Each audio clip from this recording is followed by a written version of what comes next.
నోరు తెరిచి కళ్ళు మూసుకొని చేతులెండు పైకి చాపి ప్రభుకు ప్రార్థన చేయండి. స్తోత్రం, స్తోత్రం. పురుషులారా, స్త్రీలారా, కొంచెం బిగ్గరగా. ఈ వారం అంతా దేవుడు నిన్ను కాపాడారు.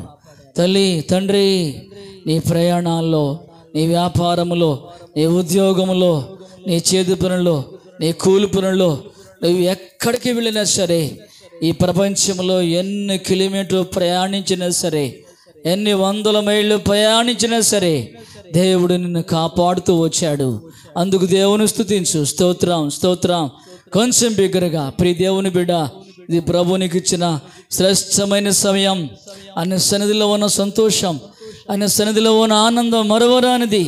ప్రియులారా, లోకం ఇచ్చినట్టుగా దేవుడు నీకు సంతోషం ఇవ్వలేదు, కానీ ఆయనలో నీకు సంతోషం, ఆయన యందు నీకు ఆనందం, ఆయన యందు నీకు గొప్ప సంతోషం కలుగుతుందని దేవుడు మాట్లాడుతున్నాడు. ప్రార్థించు, ప్రార్థించు, ప్రార్థించు. కన్నీరు కార్చు, కన్నీరు విడిచి ప్రభు దగ్గర ప్రార్థించు. దేవుని బిడ్డ, ప్రార్థించు, ప్రార్థించు.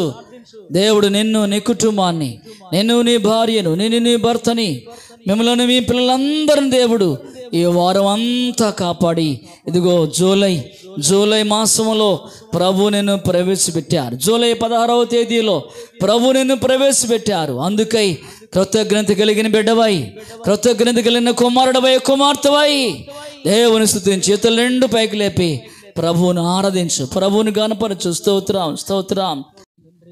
తల్లి, యవనస్తులారా, ఒక్క సెకండ్ నోరు తెరువు తల్లి, ఒక్క సెకండ్ నోరు తెరువు నాయన. ప్రభువా, ఈరోజు నాతో మాట్లాడడానికి ఇష్టపడుతున్నందుకే స్తోత్రాలు డాడీ. ఈరోజు నాతో మాట్లాడడానికి మీరు ఇష్టపడుతున్నందుకు స్తోత్రాలయ్యా. అయ్యా, నాతో మాట్లాడు తండ్రి. ఇదిగో నా హృదయాన్ని తెరిచానయ్యా, నా హృదయాన్ని తెరిచానయ్యా. తండ్రి, నాతో మాట్లాడు డాడీ. నీ ఆత్మచేత నన్ను అభిషేకించు నాయన. దేవా, నీకు లోబడే బుద్ధి నాకు దయచేయి నాయన, నీకు లోబడే మనసు నాకు దయచేయి నాయన. పశ్చాత్తాప హృదయం నాలో కలిగించు నాయన. దేవా, పశ్చాత్తాప హృదయం నాలో కలిగించు నాయన అన్న ప్రార్థించు, ప్రార్థించు. దేవుడా, నాతో మాట్లాడండి. ఆయన మాట్లాడతాడు ఆయన. మహోన్నతుడు అయిన తండ్రి, సర్వశక్తిమంతుడా, నీకు స్తోత్రాలు. ఈ మధ్యాహ్న కాలం ఎంతవరకు ప్రభువా జరిగించిన ఆరాధన బట్టి వందనాలు. చెప్పిన సాక్ష్యాల్లో, సండే స్కూల్ ఆరాధనలో తోడుగా ఉన్నారు. వందనాలు ప్రభువా. నీ కుమారుడు డేవిడ్ నానిని తన జీవితంలో తల్లిగారు చేసిన ప్రార్థన, సేవకులు చేసిన ప్రార్థన ద్వారా, సంఘం చేసిన ప్రార్థన ద్వారా ఈ కుమారుడు తల చనిపోయిన తర్వాత లోకంలో తిరుగుతున్నప్పటికీ ప్రేమించి మీరు మాట్లాడి, మీరు రక్షించుకొని మీ పరిచర్యలో మీరు వాడుకుంటున్నందుకే స్తోత్రాలు. ప్రభువా, బిడ్డను బలపరచండి, దీవించమని ప్రార్థిస్తూ ఉన్నాం. నీ దాసునుగా నన్ను కూడా సెలవు చెంత మరుగు చేసి మాట్లాడు. మాట మీది, వాక్యం మీది నాయన. ఈ వాక్యమే మమ్మల్ని బ్రతికిస్తుందయ్యా, రక్షిస్తుందయ్యా, ఆరోగ్యం ఇస్తుందయ్యా. ఈ వాక్కు ద్వారా మమ్మల్ని బలపరచండి. ఈ వాక్కును పంపి ఈ ప్రజలను బ్రతికించండి అయ్యా. నీ మాట అగ్ని వంటి మా చేత, అగ్ని వంటి మాట చేత మా హృదయాల్లో ఉన్న ప్రతి చెత్త యేసు నామములో కాల్చబడునుగాక. ఈ వాక్యం చేత మా హృదయాల్లో ఉన్న ప్రతి చెత్త, చెదారము, కల్మషం అంతా కూడా యేసు నామములో తుడిచివేయబడునుగాక. ప్రభు అని యేసు నామములో వేడుచున్నాము తండ్రి, ఆమేన్. పరిశుద్ధ గ్రంథమైన బైబిల్లో అపోస్తలుడైన పౌలు గారు హెబ్రీలకు రాసిన పత్రిక, అపోస్తలుడైన పౌలు గారు హెబ్రీలకు రాసిన పత్రిక 7వ అధ్యాయము 26వ వచనం చదువుదాం.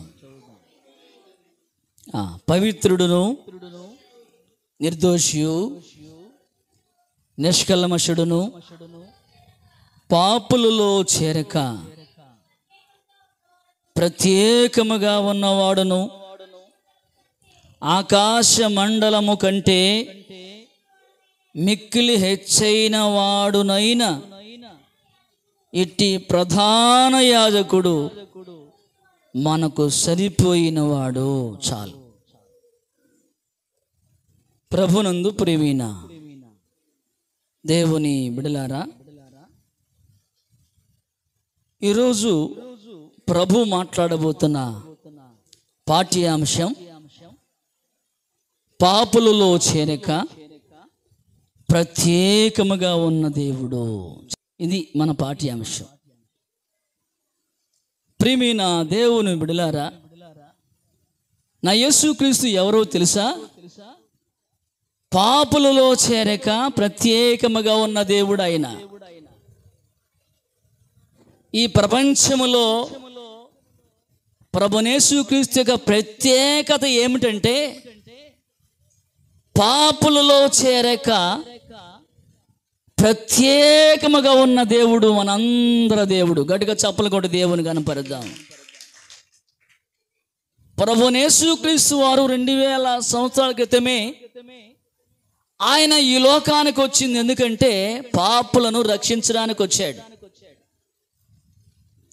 నశించిపోతున్న మానవుని రక్షించడానికి వచ్చాడు ఈ లోకానికి. ఏ భేదము లేదు. అందరూ పాపము చేసి దేవుడు అనుగ్రహించు మహిమను పొందలేకపోవచ్చున్నారు. పాపం చేయడానికి రంగు భేదము లేదు. పాపం చేయడానికి కుల భేదము లేదు. పాపం చేయడానికి వయసుతో సంబంధం ఏమాత్రము లేదు. యవనస్తులు పాపం చేస్తున్నారు, వృద్ధులు పాపం చేస్తున్నారు. ఏమండి, ఈ లోకంలో పుట్టిన ప్రతి మనిషి పాపంతోనే జన్మించాడు. అందుకనే ఏ భేదము లేదు, అందరూ పాపం చేశారు అంటున్నాడు పౌలు గారు.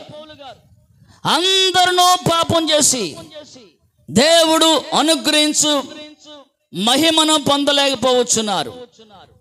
పాపం చేసిన మానవుడు పరలోక రాజ్యానికి వెళ్ళడు. పాపంలో తిరుగుతున్న మానవుడు పరలోక రాజ్యానికి వెళ్ళడు. పాపంలో చనిపోయిన మానవుడు పరలోక రాజ్యానికి వెళ్ళడు. బైబిల్ సెలవిస్తూ ఉంది, పాపమునకు జీతము మరణము అని బైబిల్ సెలవిస్తూ ఉంది. వాక్యం వింటున్న యవనస్తుడా జాగ్రత్త. వాక్యం వింటున్న యవనస్తులారా జాగ్రత్త. నీ జీవితంలో పాపంలో పుట్టిన నీవు, పాపంలో తిరుగుతున్న నీవు పాపంలోన చనిపోతే పిల్లరా, నీ వెళ్ళేది పరలోకానికి కాదు, నీ వెళ్ళేది నిత్య నరకానికి అనే బైబిల్ సెలవిస్తూ ఉంది.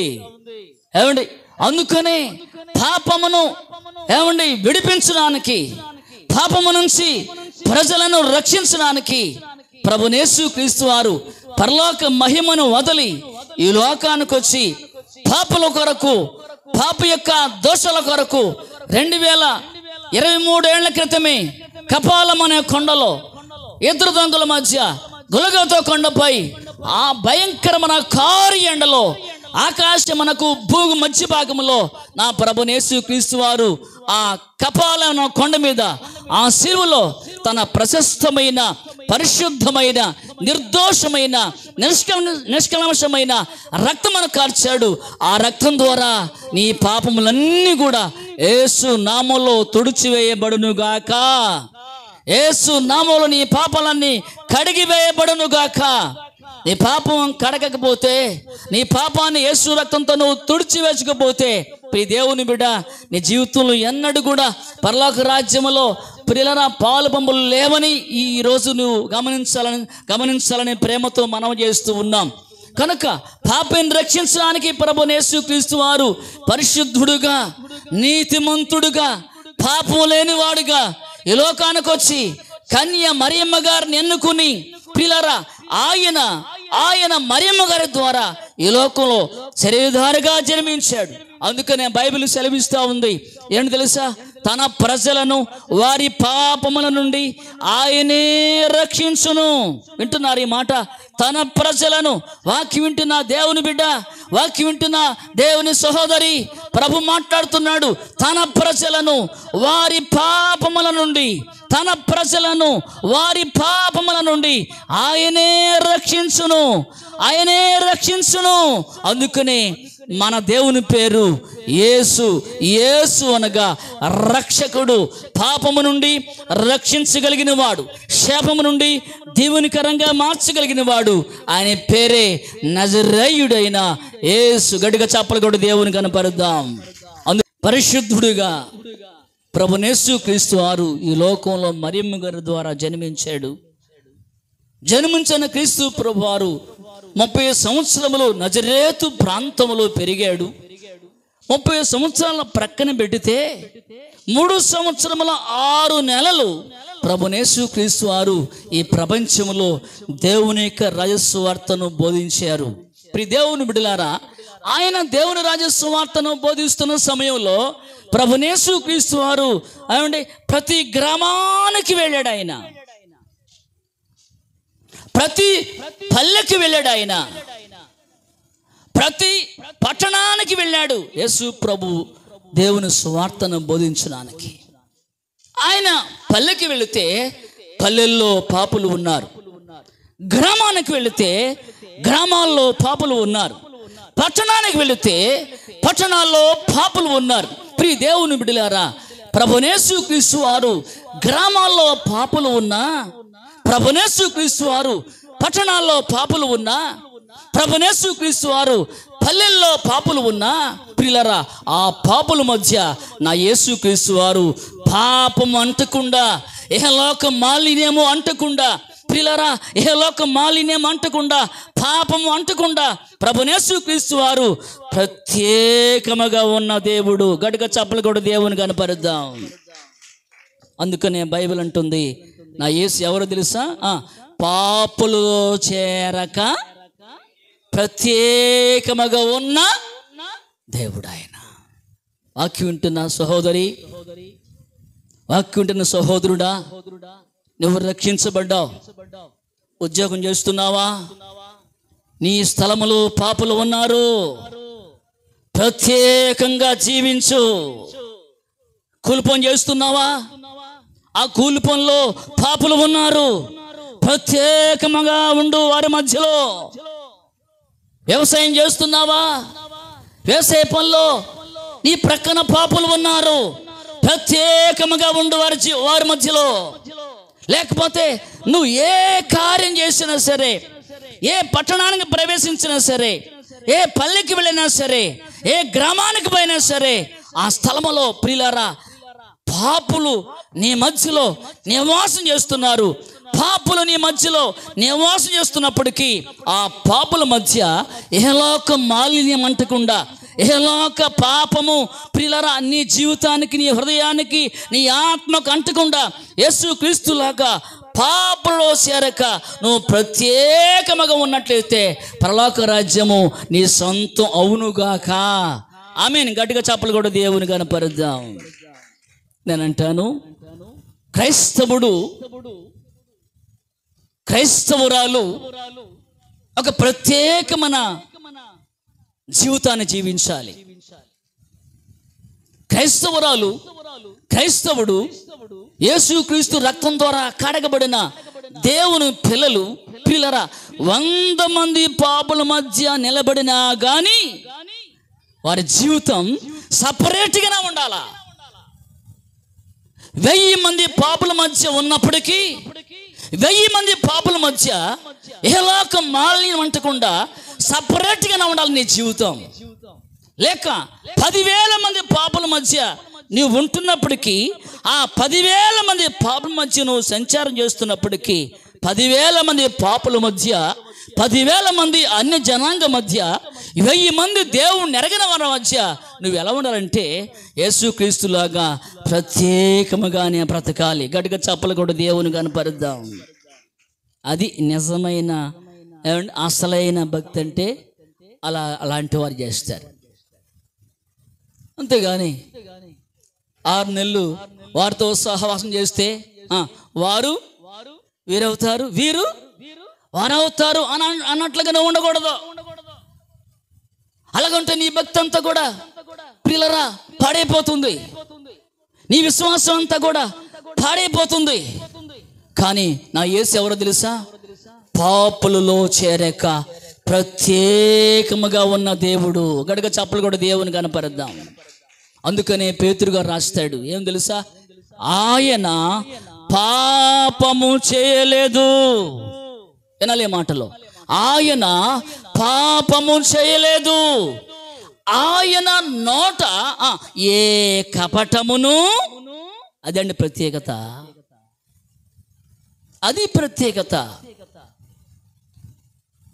ఆయన అంతమంది ప్రజల మధ్య ఉన్నప్పటికీ 3 సంవత్సరముల 6 నెలలు పల్లెకి వెళ్ళినా, పట్టణానికి వెళ్ళినా, గ్రామానికి వెళ్ళినా, యేసుక్రీస్తు పాపుల మధ్య సంచారం చేసి యేసయ్య వారి మధ్యలో భోంచేసినా కానీ ప్రభువైన యేసుక్రీస్తు వారు ఎలా ఉన్నారంటే పాపులలో చేరక ప్రత్యేకంగా ఉన్నాడు. ఆయన పాపుల మధ్య ఉన్నప్పటికీ ఆయన జీవితం అంతా కూడా సపరేట్గానే ఉంది.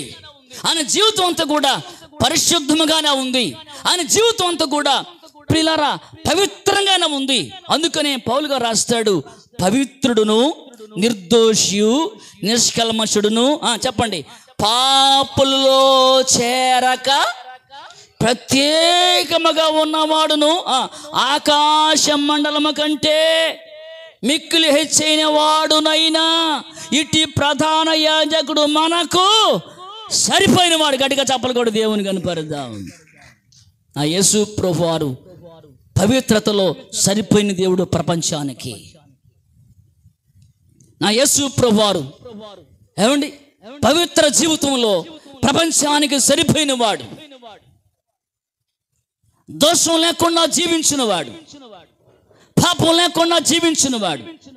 శరీరధారిగా 3 సంవత్సరముల 6 నెలలు ఈ లోకంలో సంచారం చేసి సువార్త బోధిస్తూ, గుడ్డి వారికి చూపునిస్తూ, కుంటి వారిని నడిపిస్తూ, చెవిటి వారికి వినికిడిస్తూ, దయ్యాలతో బాధపడుతున్న వారిని దయ్యాల నుంచి విడిపిస్తూ, చనిపోయిన సైతం తిరిగి లేపి పాపులను రక్షించిన నా యేసుక్రీస్తు వారు పాపుల మధ్య సంచారం చేస్తున్నప్పటికీ ఆయన ఎలా జీవించాడంటే పాపులలో చేరక ప్రత్యేకముగా ఉన్న దేవుడు. దేవుని స్తోత్రం.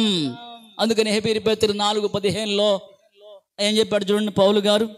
హెబ్రీ పత్రిక 4వ అధ్యాయము, అందరు తీయండి బైబిల్, అదే గ్రంథం హెబ్రీ పత్రిక 4వ అధ్యాయము 15వ వచనం చదవండి.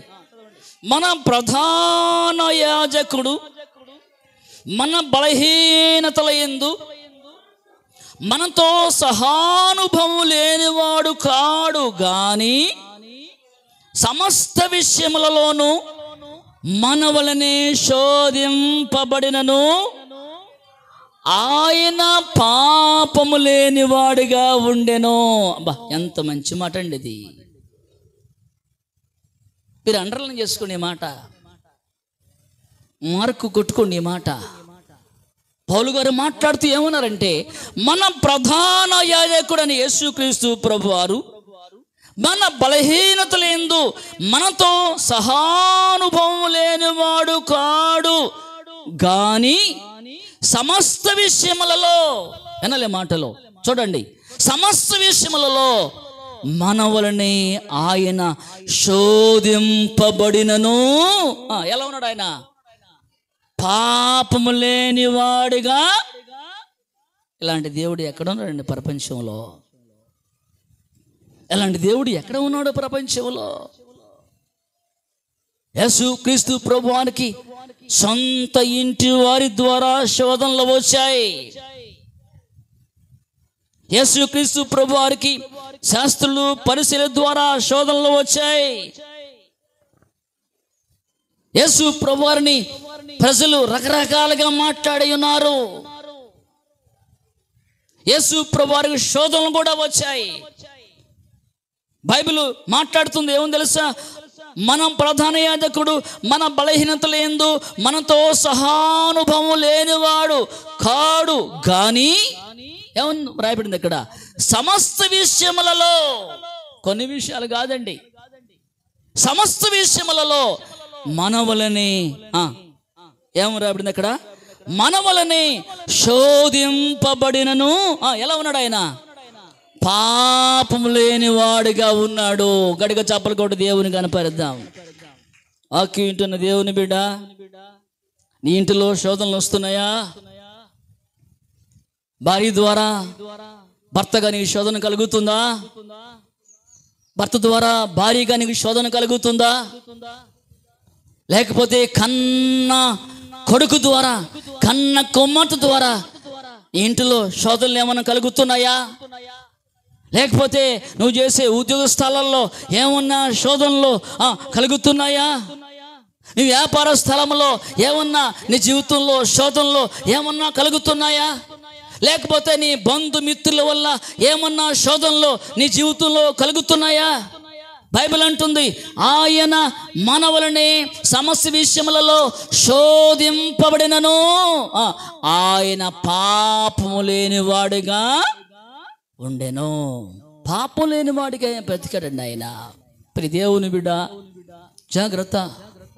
జీవితంలో ఎన్ని శోధనలు వచ్చినా, ఎన్ని శోధనలు నిన్ను వెంటాడినే కానీ నువ్వు పాపము లేనిదానిగా నువ్వు బ్రతికితే, పాపం లేనివాడిగా నువ్వు బ్రతకగలిగితే, యేసుక్రీస్తు ప్రభువారికి ఒక ఇష్టమైన కుమార్తెగా నువ్వు జీవించగలిగితే, యేసు ప్రభువారికి ఒక ఇష్టమైన కుమారుడుగా నువ్వు బ్రతకగలిగితే, ప్రియులారా, ప్రభు అన్నట్లు నేను ఉండు స్థలములో మీరును ఉండులాగునా మరలా వచ్చి నా యొద్ద ఉండడానికి మిమ్ములను తీసుకుని పోతానని చెప్పిన వాగ్దానం నీ జీవితంలో నా యేసయ్య సంపూర్ణంగా నెరవేర్చునుగాక. ఆమెను గట్టిగా చప్పలు కూడా దేవుని కనపరిద్దాం. మానవుడిగా జీవించిన జీవితకాలంలో నా యేసు ప్రభువారికి శోధనలు వచ్చాయి. మన వల్లే ఆయన శోధించబడ్డాడు. మన వల్లే ఆయన అవమానకరంగా మాట్లాడారు. మన వల్లే ఆయన ఇష్టానుసారంగా ప్రియులారా శోధించారు, ప్రజలు శోధించారు. అయినప్పటికీ యేసుక్రీస్తు వారు ఏమండి తన నోటి మాటతో ఎన్నడూ కూడా పాపం చేసిన దేవుడు కాదు ప్రియులారా, కాదు. అందుకనే మన యేసు ఎవరంటే చెప్పండి, పాపుల్లో చేరక, చెప్పండి, పాపుల్లో చేరక ప్రత్యేకముగా ఉన్న దేవుడు. గట్టిగా చప్పలు కొట్టి దేవుని కనపరుద్దాం. క్రైస్తవ జీవితం సపరేట్గానే ఉండాలండి.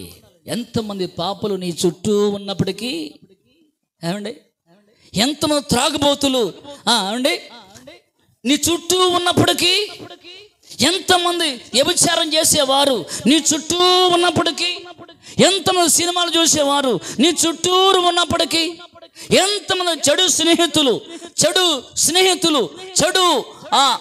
ప్రవర్తించేటువంటి ఫ్రెండ్స్ నీ చుట్టూ ఉన్నప్పటికీ, ప్రియులారా, రక్షించబడిన దేవుని బిడ్డ, రక్షించబడిన దేవుని కుమారులు ఎలా ఉండాలంటే వారి జీవితము సపరేట్గానే ఉండాలా. గట్టిగా చప్పలు కొట్టి దేవుని కనపరిద్దాం.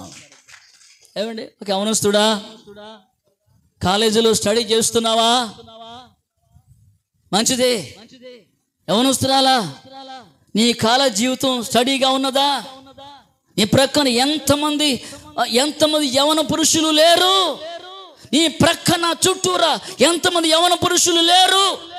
నీ ప్రక్కన ఎంతమంది యవన స్త్రీలు లేరు? నిన్ను ఐ లవ్ యు అన్న స్త్రీ, ఐ లవ్ యు అన్న పురుషుడు ఎంతమంది లేరు? నిన్ను ప్రేమిస్తున్నాను అన్న స్త్రీ ఎంతమంది లేరు? నిన్ను ప్రేమిస్తున్నాను అన్న పురుషులు, యవనస్తులు ఎంతమంది లేరు? ఒక స్త్రీ ఒక యవనస్తులను చూస్తే ప్రియులారా, వారి తలంపులు ఎలా ఉండాలి, వారి ఆలోచన ఎలా ఉండాలి? ఒక యవన పురుషుడు ఒక స్త్రీ కనిపించినప్పుడు, ప్రియులను చూసినప్పుడు వాళ్ళ హృదయాల్లో వచ్చే భావాలు ఎలా ఉండాలి?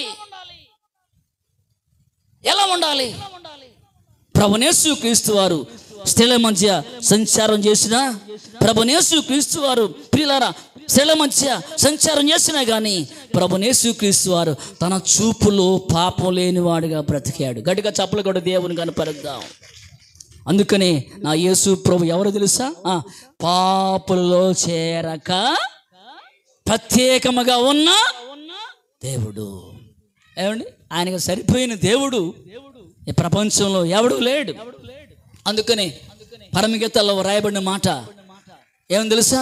మనకందరికి వచ్చిన మాట, నా దేవుడు ధవళవర్ణుడు, నా దేవుడు రత్నవర్ణుడు, నా దేవుడు 10,000 మాత్రమే కాదు 10 మిలియన్ల ప్రజలలో గుర్తింపదగిన దేవుడు. గడిగా చప్పలు కొట్టి దేవుని కనపడదాం.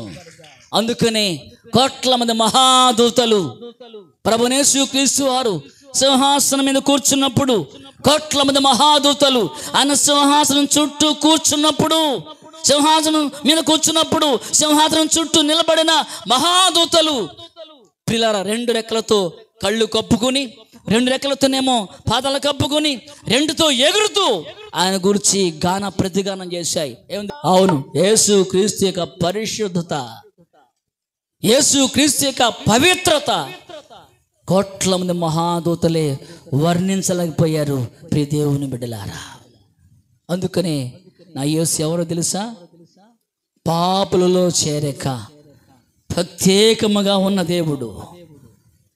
పాపుల మధ్య సంచారం చేసినా కానీ ఏలోక మాలిన్యం అంటకుండా, ఏలోక కల్మషం అంటకుండా, లోకంలో ఉన్న పాపము అంటకుండా, పాపాన్ని చూసినా కానీ పాపంలో నడవకుండా ప్రభువైన యేసుక్రీస్తు వారు 3 సంవత్సరముల 6 నెలలు పవిత్రంగానే బ్రతికాడు. ఆయన పరిశుద్ధుడుగానే బ్రతికాడు. ఆయన ఎన్నడూ కూడా పాపం జోలికి వెళ్ళలేదు. ఆయన జన్మ పరిశుద్ధమైన జన్మ, ఆయన జీవితము పరిశుద్ధమైన జీవితం. పరిశుద్ధుడు గనుక, పాపం లేనివాడు గనుక, నిర్దోషి గనుక, నిష్కల్మషుడు గనుక, నీతిమంతుడు గనుక, పాపులు చేరక ప్రత్యేకముగా ఉన్న దేవుడు గనుక, ఆకాశ మండలము కంటే హెచ్చైన వాడు గనుక, పిల్లరా మన ప్రధాన యాజకుడు మనకు సరిపోయిన దేవుడు. గట్టిగా చప్పలు కొట్టి దేవుని కనపరుద్దాం. అందుకనే నా యేసు ధవళవర్ణుడు, నా యేసు రత్నవర్ణుడు, నా యేసు 10 మిలియన్ల ప్రజలలో గుర్తింపదగిన దేవుడు. ఆయనతో సాటి అయిన దేవుడు, ఆయనతో మేటి అయిన దేవుడు, ఆయనతో సరితో గలగిన దేవుడు ఈ ప్రపంచంలో ఎవరైనా ఉన్నారంటే ఆయన పేరే మనం విశ్వసించిన నజరేయుడైన యేసు. గట్టిగా చప్పలు కొట్టి ప్రభువును కనపరుద్దాం. అందుకు సరిపోయిన వాడు ఆయన. బైబిల్ మాట్లాడుతుంది ఏం తెలుసా? నిర్దోషి, నిష్కల్మషుడు, పాపుల్లో చేరక ప్రత్యేకముగా ఉన్నవాడు, ఆకాశ మండలము కంటే మిక్కులు హెచ్చైన వాడునైనా ఇట్టి ప్రధాన యాజకుడు మనకు సరిపోయిన వాడు, సరితో కలిగిన వాడు. ఆయనతో సమానం చేయగలిగిన దేవుడు ఎవరూ లేరు ఈ ప్రపంచంలో. ఆయన పరిశుద్ధుడు గనుక, పాపం లేనివాడు గనుక ఆయన్ని హింసించిన ఆయన్ని శిలువ మీద చిత్రహింసలు పట్టినే గాని, ఆయన్ని చంపినే గాని, ఆయన్ని సమాధి చేసినే గాని, ఆయన సమాధిలో నుండి ఆదివారం తెల్లవారుజామున తిరిగి లేచిన నా యేసుక్రీస్తు వారు ఎవరంటే మృత్యుంజయుడు. గడిగ చప్పలు కూడా దేవుని కనపరుద్దాం. హల్లెలూయా.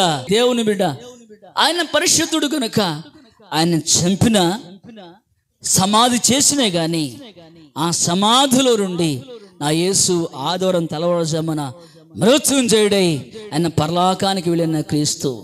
ఏమండి, ఆయనతో సరిపోయిన దేవుడు, ఆయనతో సరిదూగలిగిన దేవుడు ఈ ప్రపంచంలో ఎవరు కూడా లేరు. అందుకని దావీదు అంటాడు, దేవతలందరి పైన మహాత్మ్యము గల, అబ్బా ఎంత మంచి మాట అండి అది, దేవతలందరి పైన మహాత్మ్యము గల మహారాజు మన దేవుడు. సకల దేవతలు వచ్చి ఆయనకి నమస్కారము చేస్తాయి. పిల్లరా, ఇట్టి ప్రధాన యాజకుడు నాకు సరిపోయిన దేవుడు. ఇట్టి ప్రధాన యాజకుడు నీకు సరిపోయిన దేవుడు. ఇటు ప్రధాన యాజకుడు పాపంలో చేరక సపరేట్గా ఉన్న దేవుడు ఆయన. దేవుని బిడ్డలారా, ఇట్టి పరిశుద్ధుడైన క్రీస్తు తన జీవితం అంతా పరిశుద్ధంగానే ఉన్నాడు. అందుకని పేతురు గారు అంటాడు, ఏమో తెలుసా, మీరు జీవాధిపతిని చంపితిరి కానీ, చెప్పాలి ఈ మాట, తెలిసిన వాక్యమే, పేతురు గారు అన్న మాట ఇది, మీరు జీవాధిపతిని చంపితిరి కానీ దేవుడు ఆయనను మృతులలో నుండి లేపాను అన్నాడు పేతురు గారు. ఇందుకు మేము ఆయన సాక్ష్యం అండి. యేసయ్య సజీవుడని పేతురు గారు సాక్ష్యం పలుకుతున్నాడు. ఎందుకు మేము సాక్షులము, మీరు జీవాధిపతిని చంపారు, జీవాధిపతిని సమాధి చేశారు, కానీ దేవుడు ఆయనను మృతులలో లేపిన దేవుడు ఆయన. చప్పల గొడిగడిగా దేవుడు ఆయన. ఏ ప్రభువును కనపరుద్దాం. అందుకు సరిపోయిన వాడు మన దేవుడు. ఏమండి, యేసయ్య ఎక్కడ తిరిగినా కానీ, యేసయ్య ఎక్కడ సంచారం చేసినా కానీ పాపం అంటకుండా, వినాలి ఈ మాటలో, పాపం అంటకుండా, ఏ లోక మాలిన్యము అంటకుండా తన జీవితకాలం అంతా కూడా ఏమండి పరిశుద్ధుడుగానే బ్రతికాడు. 3 సంవత్సరముల 6 నెలలు పరిశుద్ధుడుగానే బ్రతికాడు ఆయన. పరిశుద్ధుడుగానే జీవించాడు ఆయన. వాక్యం ఉంటుంది, దేవుని బిడ్డ, ఈ భక్తి ఎలా ఉంది? రక్షించబడిన తర్వాత 1 సంవత్సరం అయినా పవిత్రంగా బ్రతికావా? తల్లి, మారు మనసు పొంది బాప్తిసం పొందిన తర్వాత ఏమండి 1 year అయినా సరే పవిత్రంగా నువ్వు బ్రతుకుతున్నావా? నీ లైఫ్ లాంగ్ పవిత్రంగా బ్రతకాలి. సాధ్యమా? ఆదికాండంలోకి రండి, 39వ అధ్యాయంలో 10వ వచనం చూద్దాం. ఆదికాండము 39వ అధ్యాయము 10వ వచనం. అందరు తీయండి బైబిల్. దినదినము ఆమె యోసేపుతో మాటలాడుచుండెను గాని అతడు ఆమెతో శయనించుటకైనను ఆమెతో ఉండుటకైనను ఆమె మాట విన్నవాడు కాడు. ఎవరండినా చెప్పండి, ఎవరైనా? యోసేపు, యాకోబు గారి 11వ కుమారుడు యోసేపు. యేసుని గురించి వ్రాయబడిన మాట అది. దినదినము ఆమె యేసేపుతో మాటలాడుచుండెను. దినదినమా వారానికోసారా? ఏముంది బైబిల్లో? దినదినమా వారానికోసారా? వారానికి కాదండి, నెలకోసారి కాదు, సంవత్సరానికి ఒకసారి కాదు. యేసేపుతో మాట్లాడుతుంది ఆ పోతిఫరు భార్య. దినదినము ఆమె యేసేపుతో మాటలాడుచుండెను గాని అతడు ఆమెతో, వినాలే మాటలు, అతడు యేసేపు ఆమెతో పోతిఫరు భార్యతో శయనించుడుకైనను ఆమెతో ఉండుటకైనను ఆమె మాట విన్నవాడు, చెప్పలే మాట, ఆమె మాట విన్నవాడు కాడు. ఎంత పరిశుద్ధుడండి యేసేపు. అన్నదమ్ములు దురాలోచనతో నీరులేని బావిలో పడవేశారు. బావిలో నుంచి మరలా తీసి ఇష్మాయేలు ప్రజలకు అమ్మేశారు. ఇష్మాయేలు ప్రజలు తీసుకువచ్చి ఎవరికి అమ్మారు? ఐగుప్తులో ఉన్న పోతీఫరుకి అమ్మేశాడు. ఐగుప్తు రాజు దగ్గర పోతీఫరు ఒక ఉద్యోగస్తుడుగా పనిచేస్తూ ఉన్నాడు. ఐగుప్తులో అమ్మబడ్డాడు యోసేపు. పోతీఫరు భార్య పేరు బైబిల్లో మనకు లేదు, కానీ దినదినము పోతీఫరు భార్య యోసేపుతో మాట్లాడుచుండెను. దినదినము అబ్బా, చూసారు ఎంత శోధన అండి ఆయనకి, ఎంత శోధన. పోతీఫరు ఇంటిలో ఏమండి పనివాడిగా చేరాడు. పోతీఫరు ఇంటిలో పనివాడిగా చేరిన తర్వాత అతని యొక్క పని నమ్మకత్వం బట్టి పోతీఫరు అతనిని ఇంటి మీద విచారణకర్తగా నియమించాడు. ఇంటిలో ఏదుందో ఏది లేదో అనే సంగతి రాజుగారికి, ఇతనికి మాత్రమే తెలుసు యోసేపు గారికి. ఇతనికి మాత్రం తెలుసు. కానీ యేసేపు రూపవంతుడు అనే బైబిల్లో ఉంది. యేసేపు రూపవంతుడు, యేసేపు అందగాడు.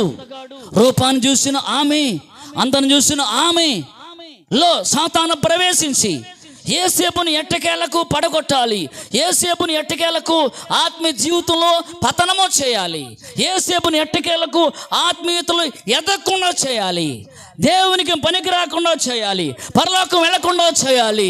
అదే సాతాను పన్నాగం ప్రియులారా. అదే సాతాను పనిన కుట్ర యేసేపు మీద. అందుకనే దినదినము ఆమె యేసేపుతో మాటలాడుచుండెను.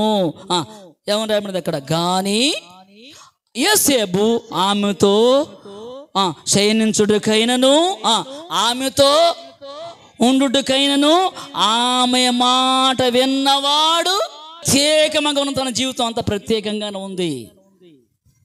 ఈ ప్రత్యేకత, ఈ పరిశుద్ధ జీవితాన్ని చూసిన నా దేవుడు ప్రియులారా, ఏమండి పోతిఫరు భార్య యేసేపు మీద నిందలు వేసి చివరికి ఏమండి జైల్లోకి పంపించే ప్రయత్నాలు సాగాయి. ఆ జైల్లో యేసేపు ప్రియ దేవుని బిడ్డలారా 13 సంవత్సరాలు భయంకరమైన శిక్ష అనుభవించాడు. భయంకరమైన శిక్ష అనుభవించాడు.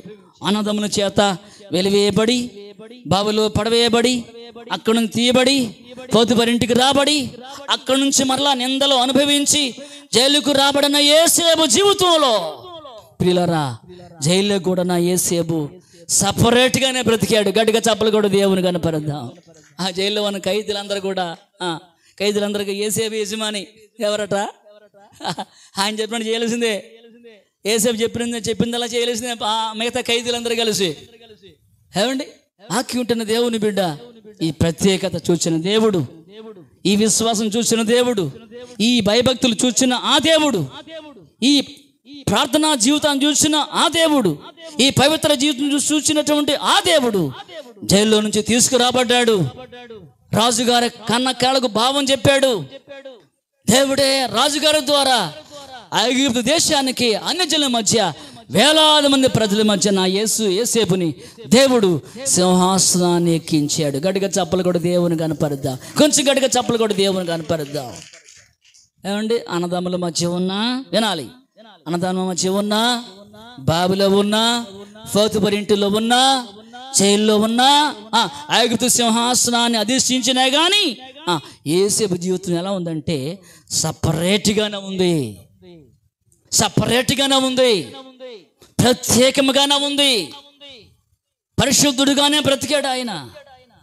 ఎంత ఆధిక్యత, ఎంతటి ఆశీర్వాదం, ఏమండి ఎంతటి ఘనత దేవుడు యేసేపుకి ఇచ్చినా కానీ యేసేపు జీవితంలో గడ్డి పరగంత గర్వం ఏమాత్రము లేదు. చీపురుపులంత గర్వం ఏమాత్రం కూడా లేదు ప్రియ దేవుని బిడ్డలారా. ఎందుకంటే యేసేపు నమ్మిన దేవుడు సజీవుడైన దేవుడు. గడిగ చప్పలు కూడా దేవుని కనపరుద్దాం.